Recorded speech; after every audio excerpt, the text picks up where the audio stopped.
जो वो पिछले अध्याय में हमने पढ़ा था कि फोटोसिंथेसिस द्वारा फूड का निर्माण कैसे होता है। अब हम आपको बताते हैं जंतु प्राणी भोजन कैसे प्राप्त करते हैं। प्राणी अपना भोजन प्रत्यक्ष या अप्रत्यक्ष रूप से पौधों से प्राप्त करते हैं। कुछ प्राणी सीधे ही पौधों का भक्षण करते हैं, जबकि कुछ अन्य जंतुओं को अपना आहार बनाते हैं। जो पौधे खाते हैं, कुछ जंतु पौधे व जंतु दोनों को खाते हैं। प्राणियों के पोषण में पोषक तत्वों की आवश्यकता, आहार के ग्रहण करने की विधि और शरीर में इसके उपयोग की विधि सम्मिलित है। अब कार्बोहाइड्रेट जैसे कुछ संगठक जटिल पदार्थ हैं। अनेक जंतु इन जटिल पदार्थों का सीधा उपयोग नहीं कर सकते, तो इसको सरल पदार्थों में बदलते हैं। जटिल खाद्य पदार्थों का सरल पदार्थ में परिवर्तित होना या टूटना विखंडन कहलाता है, और इसी प्रक्रम को हम पाचन कहते हैं। अब खाद्य अंतर्ग्रहण की विभिन्न विधियां होती है। कुछ मधुमक्खी, मरमर पक्षी है वो पौधों का मकरंद चूसते हैं। मानव और जो होते हैं वो माँ का दूध पीते हैं। अजगर जैसे सर्व प्राणी अपने शिकार को समूचा ही निकल जाते हैं। इस तरह सब में अपने अपने भोजन को अंतर्ग्रहण करने की अलग अलग विधि होती है। अब मानव में भोजन मेनली हमें क्या पढ़ना है कि हम जो मनुष्य हैं हम अपना भोजन कैसे पचाते हैं। भोजन को मुंह में लेना अंतर्ग्रहण हो गया। अब उसको पचाने के लिए भोजन को जब अंदर चला जाता है तो वो कौन कौन से प्रोसीजर से होकर गुजरता है, ये हम बताते हैं। भोजन एक सतत नली से गुजरता है जो मुख गुहिका से आरंभ होकर गुदा तक जाती है। इस नली को हम कुछ भागों में बांटते हैं।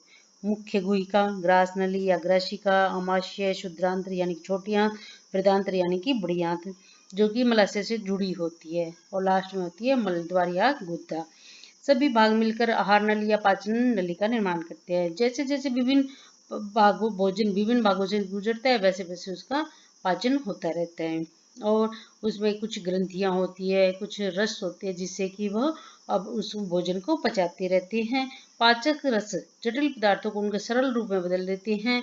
आहार नाल व संबंध ग्रंथियां मिलकर पाचन तंत्र का निर्माण करती है। ये जो अब आपने डायग्राम देखा है, पहले मुख गुहिका, लाला ग्रंथियां, जीभ पर लाला ग्रंथियां होती है, फिर ग्रशिका, फिर यकृत, पित्ताशय, अमाशय, अमाशय के नीचे अग्नाशय, अग्नाशय के नीचे शुद्रांत, छोटी आंत, बड़ी आंत, मलाशय और गुदा। अब है मुख और मुख गुहिका। भोजन का अंतर्ग्रहण किससे होता है? मुख से होता है, और इसको अंदर लेने की क्रिया को अंतर्ग्रहण कह देते हैं। अभी क्या होता है कि हम कुछ प्रैक्टिकल करना चाहें तो जैसे कि अपने मुंह पर वो क्या है, हाथ धोएंगे, दांतों को वो दर्पण में देखते अपने दांतों की गणना करेंगे, तर्जनी से दांतों को छू कर महसूस करेंगे कितने प्रकार के दांत है। इस तरह की ये जो भी प्रैक्टिकल है ये आपको इसमें बताया गया है। हमारे मुख में लाला ग्रंथियां होती है, जो लाला रस स्रावित करती है। बताया था ना, जीभ पर लाला ग्रंथियां होती है जो कि रस स्रावित करती है। अब जैसे कि एक में आपने ले लिया उबले हुए चावल, दूसरे में ले लिए मुख से जब उबले हुए चावल चबाकर दूसरी पकड़ने में डाले, फिर उसमें हमने डाल दी आयोडीन, फिर उनको हम देखा तो क्या हुआ, जीभ एक मांसल पेशी अंग है जो पीछे की ओर मुख के अधरतल से जुड़ी होती है, और जीभ आगे की तरफ स्वतंत्र होती है और किसी भी दिशा में मुड़ सकती है। आपको जीभ के कार्य तो ज्ञात ही होगी। इसके अतिरिक्त यह भोजन में लार को मिलाने का कार्य करती है और निगलने में भी सहायता करती है। जीभ द्वारा ही हमें स्वाद का पता चलता है। अभी आप कुछ प्रैक्टिकल करके देखो, जैसे चीनी का विलयन, नमक का विलयन, नींबू का रस, नीम की पत्ती, ये सब लो और उसको अपनी जीभ पर रखो, फिर देखो कि टेस्ट करो कहाँ कहाँ उसका टेस्ट हमें पता चलता है। खट्टा कहाँ है, मीठा कहाँ है, नमकीन कहाँ है, कड़वा कहाँ है। अब भोजन नली मुख से कहाँ गया, भोजन नली में गया, ग्रशिका में गया। निकला हुआ ग्रास नली अथवा ग्रशिका में जाता है। ग्रशिका गले व वक्ष से होती हुई जाती है। ग्रशिका की भित्ति के संकुचन से भोजन नीचे की ओर सरकता जाता है। जैसे जैसे ये संकुचित होती है वो पीछे की ओर चला जाता है। और अमाशय कभी कभार हमारा अमाशय खाए हुए भोजन को स्वीकारने को करता है, जिससे हमें उल्टी आ जाती है। अब है अमाशय मोटी भित्ति वाला एक थैली नुमा संरचना होती है, जो कि जे की शेप में होता है। यह आहार नाल का सबसे चौड़ा भाग होता है, और ये ग्रास नली से खाद्य प्राप्त करता है तथा दूसरी ओर क्षुद्रांत्र में खुलता है। अमाशय का आंतरिक स्तर श्लेष्मल, हाइड्रोक्लोरिक अम्ल तथा पाचक रस स्रावित करते हैं। श्लेष्मल अमाशय के आंतरिक स्तर को सुरक्षा प्रदान करते हैं। अम्ल अनेक ऐसे जीवाणु को नष्ट करते हैं जो भोजन के साथ वहां पहुंच जाते हैं। साथ ही ये माध्यम को अम्लीय भी बनाते हैं, जिससे पाचक रसों को क्रिया करने में सहायता मिलती है। पाचक रस प्रोटीन को सरल पदार्थों में विघटित कर देते हैं। अब अमाशय के बाद कहते हैं शुद्रांतर। शुद्रांतर लगभग 7.5 मीटर लंबी अत्यधिक कुंडलित नली है। यह यकृत व अग्नाशय से स्राव प्राप्त करती है।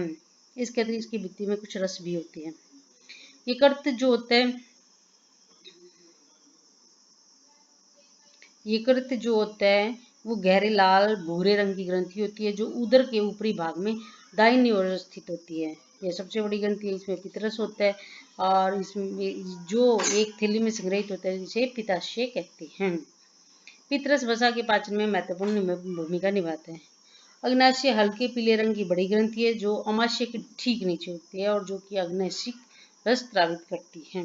आंशिक रूप से पचा हुआ भोजन अब शुद्रांतर निचले भाग में पहुंचता है, जहां अंतररस पाचन क्रिया को पूर्ण कर देता है। कार्बोहाइड्रेट सरल शर्करा जैसे ग्लूकोज में परिवर्तित हो जाते हैं। वसा वसाम कोलेस्ट्रॉल में तथा प्रोटीन अमीनो अम्ल में चेंज हो जाते हैं। अब शुद्रांतर में अवशोषण कैसे होता है। पचा हुआ भोजन जो होता है अवशोषित होकर शुद्रांतर की भित्ति में स्थित रुधिर वाहिका में चले जाते हैं और इस प्रक्रिया को हम अवशोषण कहते हैं। शुद्रांतर की आंतरिक भित्ति पर उंगली के समान की रचनाएं होती है, जिसे रसांकुर कहते हैं। रसांकुर पचे हुए भोजन के अवशोषण होते तल क्षेत्र को बढ़ा देती है। दीर्घ की सतह से पचे हुए भोजन का अवशोषण होता है, रुधिर वाहिका में चले जाते हैं। अवशोषित पदार्थों का स्थानांतरण रुधिर वाहिकाओं द्वारा शरीर के विभिन्न भागों तक होता है, जहां उनका उपयोग जटिल पदार्थों को बनाने में किया जाता है। इस प्रक्रम को हम स्वांगीकरण कहते हैं। कोशिकाओं में उपस्थित ग्लूकोज का विघटन ऑक्सीजन की सहायता से कार्बन डाइऑक्साइड व जल में होता है और एनर्जी फ्री होती है। भोजन का वह भाग जिसका पाचन नहीं हो पाता वो कहाँ वृद्धांत्र में भेज दिया जाता है। अब वृद्धांत्र क्या होता है, वो शुद्रांत्र की अपेक्षा चौड़ी होती है और छोटी होती है, लगभग 1.5 मीटर लंबी होती है। इसका मुख्य कार्य क्या होता है, जल व कुछ लवणों का अवशोषण करना है और बचा हुआ पदार्थ जो होता है मलाशय में चला जाता है तथा अर्ध ठोस मल के रूप में बाहर आता है। समय समय पर गुदा मल बाहर निकल जाता है, इसे निष्कासन कहते हैं। अब घास खाने वाले जंतुओं में पाचन कैसे होता है।